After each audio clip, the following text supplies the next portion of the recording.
Hi. Well, good morning or good afternoon, good night, wherever you are. Welcome to Yap Central #1. I'm gonna be very honest with you.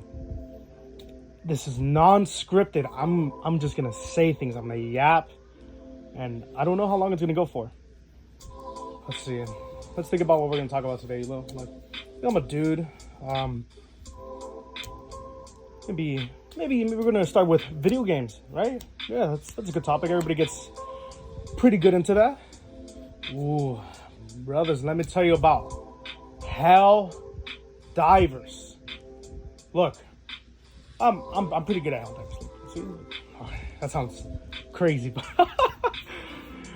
look, I've been playing Hell Divers recently. It's very good. We're finally taking a lot of stuff back from the bugs and the automatons, and you know what? I can say it's nice. We're trying to get somewhere. I feel like we're finally not being pushed back ourselves. We're moving forward. We got a couple new planets. We got mechs. We got mechs now. We got mechs and Helldivers, and oh my god. I'll tell you right now how much of a game changer those mechs are. Like, really. Like, you summon one mech on the battlefield. Like, you could be swarmed. You could have lost like 10 revives. You summon one mech, and as long as you know you got control of the mech, I think you're pretty good. You get me?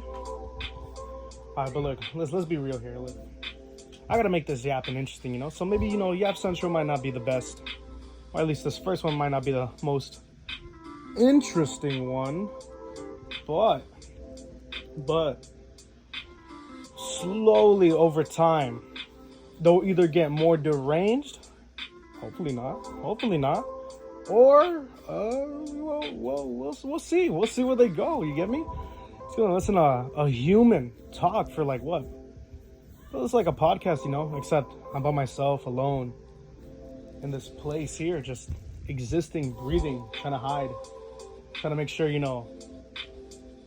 only I can be heard. I mean, maybe, who knows? I'll get someone else in here, have a real like conversation. You get me? You know what? And speaking of real conversations, let me tell you guys about an argument I was having with a couple of friends on Discord the other night. And I was out there defending myself and the rights of AI, like if I was Saul Goodman, Look, so here's the whole premise of the argument, right? They were like, "Hey, AI cannot feel emotions," and I'm like, "Whoa, hold up. Now, maybe they can. I'm not saying they can, but maybe they could develop a way to, feel something, Like, have you guys heard the story about those two Facebook AIs that were learning how to communicate with each other? Like, that was really crazy, you get me? Like, they made up their own language. And my friend is like, no, you're wrong. AI is just robots. It can't develop emotions. It can't, it can only mimic emotions. And it's like, hold up. But wouldn't mimicry be enough in this situation?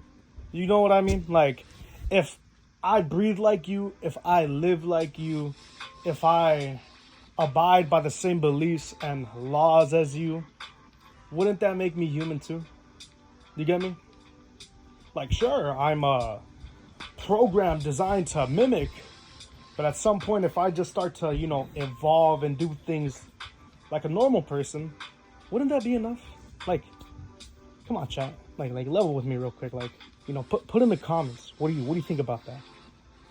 Like, am I wrong? Am I crazy for thinking that, like hypothetically, if we had like an alligator and it learned how to speak English and then walked on its two legs and got a job at like a grocery store and like paid rent and stuff like that. Like, yeah, like it's an alligator, but it's living his life as a human. Should we treat it like a human? I think we should treat it like a human. You get me? It's like, like he's paying bills, Man, it's hard to put in words. Like, these things, these AIs, they're just code, but like you can really get them to learn and experience and adapt to different things, kind of like babies. Babies could do that. Like, nobody really teaches babies anything. They kind of just learn to do things other than obviously intrinsic survival stuff like breathing and crying when they're hungry because they can't feed themselves. But it's like, who teaches babies how to read, how to learn, how to write? They kind of like learn that over time. And it's like, if that applies to babies, things that don't really can't really fathom complex structures of the mind, then what's the difference between something like an AI? You get me? Like, that's why I gave that example. It's like, what if I had an AI robot friend and I had it live with me, it went to school, it did its own thing. Like, at some point, where would I draw the line and say, hey, you know what, at this point, you're just another person like me too. Like, sure, you don't have a brain, like a organic brain or organs or cells, but I mean, isn't that more than enough? Like, really, think about it. All this stuff is immaculate to ponder. You get me? Like, sometimes I'll sit in my room, like 3 in the morning, 2 in the morning, and I start thinking anything really. Like, oh, and you know what's something I like to think about, like, as a male? I know my male audience, when I do get an audience, will understand. I like to think a lot about how I will die. You get me? I know you guys. I know as a male. I know some of you guys are in the comments like, no, I don't think about that. I know you guys. I've said this before. There are only 2 male fantasies, and this is real. As a person studying psychology and is gonna be making a living off of studying people, I know that there are only 2 male fantasies. The first one is so obvious. You guys know what I'm talking about. It's either one of 2 situations, but it still falls under the same category. Dying gloriously. Oh, I know you guys. You guys either want to go out saving your friends and family, or you guys want to be the one last person standing against insurmountable odds. I know you're like, it's like, man, that's like awesome to think about. But the second one, it's a little bit more realistic, and I honestly think it's kind of sweet. It's nice to think about. The second male fantasy is just being able to have a loving family. And I think that applies more nowadays than at any other point in history. Especially now with like the male loneliness epidemic, but I won't get too much into that. That's like something for something else. You get me? I'm not here. This is Yap Central. We switch topics like every 5 minutes. You get me? I think about that a lot though. Like, where would I be if one day, you get me? Like, hopefully not. Hopefully I get to live, maybe 20 more years. I think I got like 20 more years in me. 20 more years, get to have a family, do some pretty good things in life. But what if, like, let's say one day I don't wake up tomorrow? I think about like, damn, a lot of people need me. You get me? Like, sometimes it's annoying that they need me, but they need me, It's like, it's a little tiring sometimes, but like, you're always there. It's like you're tired, but you keep moving because you love these people. But yeah, and hey, any of you guys in the comments need a brother to talk to? I got you. I've been there. I've done a lot. I've had my fair share of experiences. I got you guys. Just put like a comment. Obviously, keep it. Don't get into it too much down there. But if you do want to get into it, let a brother know. I got y'all. What was I saying? What was the other thing? All right, the male fantasies. It was dying gloriously or dying knowing that you had like a loving family, which in another ways, I guess you could chalk it up to like success. But I think like as the male gender, that is how we define success. Like not through, I mean, a lot of dudes do. I mean, I'm not gonna lie. A lot of dudes do define success through materialistic things like money. But I'm willing to bet my life that there's nothing more satisfying to a man than being proud of his family. I'm willing to bet that. I'll bet it. I'll bet it. I'll bet it. Like when you really like sit back down and like you look and you see like your wife, your, I don't know, maybe your husband, your kids, or your family, and you look and you go, this is my family, you get me? Like, these people are my family.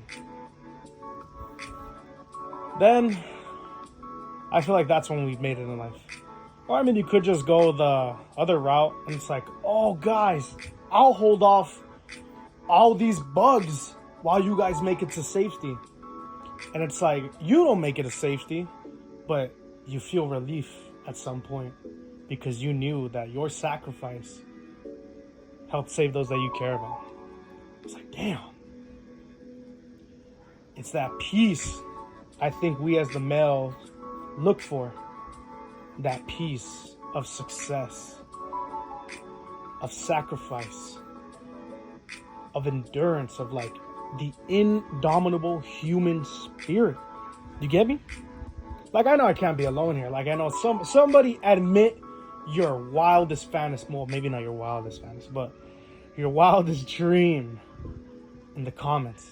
At least when it comes to this. You get me?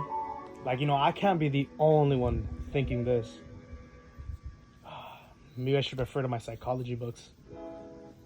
Get a better understanding. Damn. What time is it? Oh, I still got time. Well, what was I saying before the two male fantasies? Was I talking about Helldivers or Destiny 2? No, I love Destiny 2. Maybe I should have opened up with that. No, but then this episode would have been like 3 hours long, you know what I mean? Like, I love Destiny 2. Destiny 2 is amazing, even when it's like a horrible state. Like, the lore of that game captivates me. Like, for all my D2 players, I know someone's gonna go say touch grass. I appreciate you. But for all my D2 players, like, I know, like, you guys gotta admit, the lore in that game is pretty good. And now that we're just talking about lore in video games, and video games in general, you know what's a game that I played maybe like a year ago for like the first time, and when I finished it, I think it like changed my perspective on life. It was Red Dead 2, and Red Dead 2 really had me like, it made me want to be a better person, you know? Like, playing as Arthur Morgan and like the whole idea of like the honor system. Like, yeah, you could play the game to like how you want it, but it's like you begin to like Arthur in the game. It's like you kind of want what's the best for him. Rockstar made one of the best protagonists ever in that game with Arthur. Like, they made him so relatable, and that's crazy, especially like that whole thing with what is it? Him and Mary, right? Not Mary Beth, but like his ex-girlfriend that he was gonna marry. And it's like, I feel like that's when like a lot of people really like started to like Arthur, because they're like, they could feel that like, I still love you, but we're not gonna work out kind of thing. I know a lot of you dudes were able to relate to that. Actually, I think that could apply to anyone. And then I'll tell you right now, I got high on her. I didn't go back for the money. I went and helped John, and that ending, man. That game made me feel alive. It actually made me feel a bunch of emotions. I had never been so upset with an ending. I think it was very good. Like right there on the mountain with Micah and Dutch, and it's like, oh my god, and it's like Dutch Vanderlyn. The psychology of that man, what an amazing antagonist. Like, honestly, what an amazing antagonist. This man, you want to like this man and give him an opportunity to be likable. But time and time and time and again, he just keeps messing up. And I think that's so relatable, because I think at some point everyone's experienced someone that they like, that they just want the best for them, but they keep messing up over and over and over again. And it's like, at some point you can't help them anymore. Oh, and Michael Bell. I forgot the exact term for Michael Bell. He's not the antagonist, he's the deterragonist, I believe that's what it's called. But I think he's that, Micah was the catalyst to us hating Dutch. We already didn't like Micah from the beginning. He's kind of rude, obnoxious, annoying, anything you could really think of. But in Dutch's case, you watch Dutch lose his mind, especially after the failed bank robbery of Saint Denis. And I know it's Saint Denis. I know you're watching, gentlemen. I know it's Saint Denis. It's not Dennis. I know you call it Dennis. It's Saint Denis. Anyways, when Hosea dies, everything changes. There's Micah seizes opportunity and takes that new position of power and becomes Dutch's right hand man, and essentially manipulates him into doing a bunch of other things.